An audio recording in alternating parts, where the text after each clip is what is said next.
देवेंद्र फडणवीस 2013ला मोर्चा काढून सांगत होते 6,000 रुपये सोयाबीनला दर मिळाला पाहिजे. तेच राज्याचे उपमुख्यमंत्री आहेत.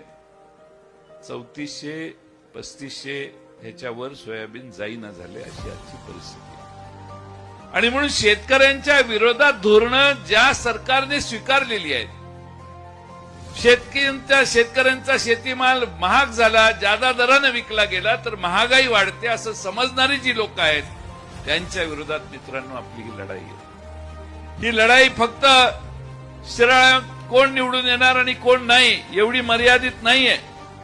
ही लढाई आहे ती विचारांची लढाई आहे. ही लढाई आहे ती धोरणांची लढाई आहे. आपण बहुजन समाजाच्या बाजूने उभा राहिलो, आपण जर या राज्यामध्ये शाहू फुले आंबेडकरांचा विचार आणि शेतकऱ्यांची बाजू मांडणाऱ्यांच्या मागे उभा राहिलो तरच आपलं भवितव्य चांगलं आहे.